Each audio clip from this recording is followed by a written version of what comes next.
Number 1. In Heaven, Eric Clapton. Written after the tragic death of his young son. Number 2. Johnny Cash, cover of 9 Inch Nails. A haunting rendition reflecting on life, regret, and mortality. Number 3. Someone Like You, Adele. A heart-wrenching ballad about lost love. Number 4. Creep, Radiohead. A raw song about insecurity and alienation. Number 5. Everybody Hurts, R.E.M. A gentle reminder to keep going through pain. Number 6. The Sound of Silence, Simon and Garfunkel.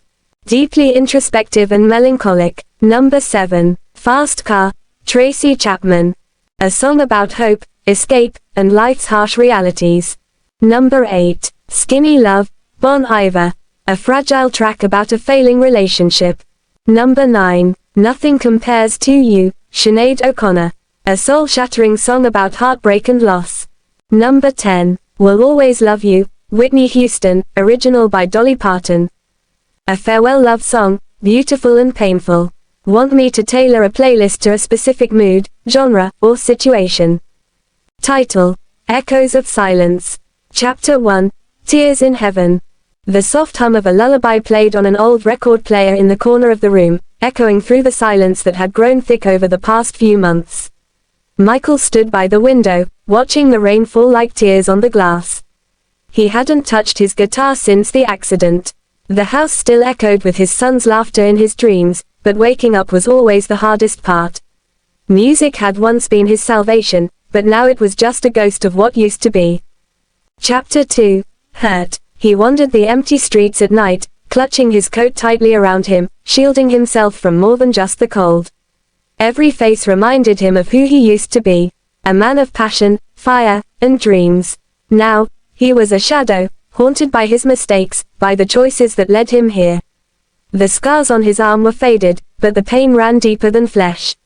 He whispered lyrics to himself as he walked, a confession to the night. I hurt myself today, to see if I still feel. Chapter 3. Someone Like You. Claire had never truly moved on. She built a life, yes, a house, a job, a family, but part of her heart always wandered back to the boy with the crooked smile who promised her the stars. When she saw him again at a mutual friend's wedding, their eyes met across the crowd. Time fell away, but he was holding someone else's hand.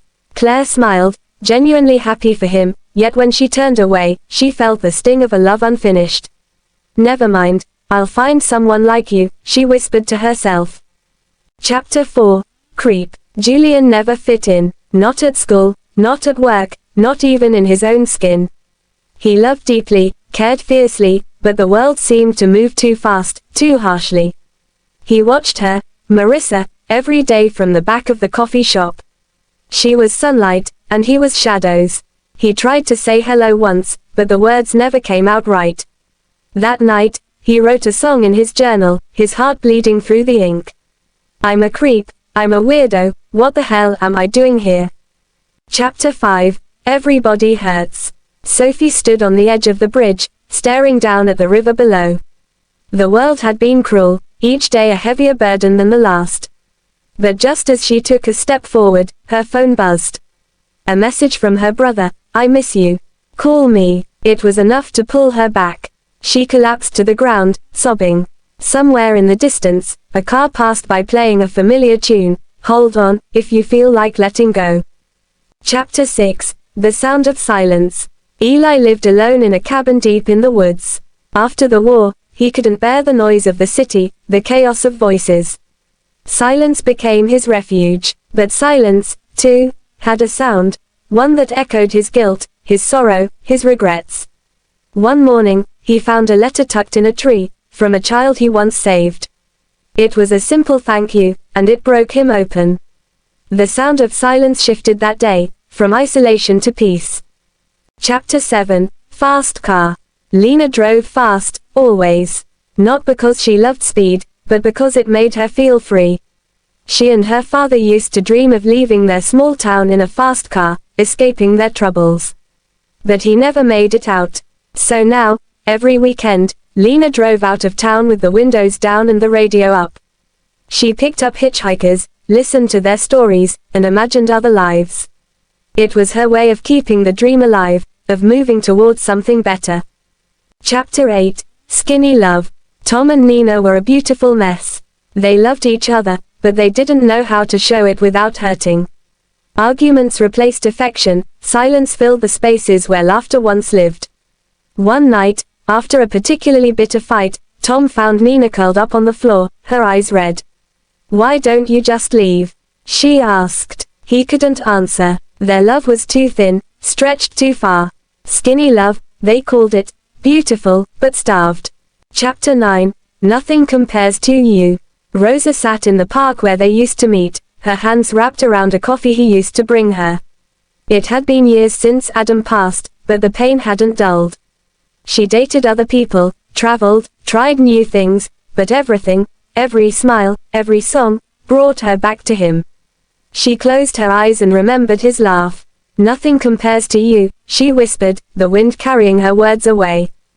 Chapter 10, I Will Always Love You. As the sun set on the beach where they first kissed, Jordan scattered the ashes into the wind. The ceremony was small, just close friends and family. He looked up at the sky and spoke softly, "I'll carry you with me. Always." The waves crashed gently at his feet, a lullaby for the soul. In the quiet that followed, he could almost hear her voice, not in grief, but in gratitude. Epilogue, Echoes. 10 strangers, 10 stories, different places, different lives. But each carried sorrow, each found meaning in their pain, each discovered beauty in heartbreak. Music, like memory, threaded them together, quiet echoes of sadness that shaped who they were becoming. In the silence after the final note, there was still hope. Because even the saddest songs can teach us how to feel again.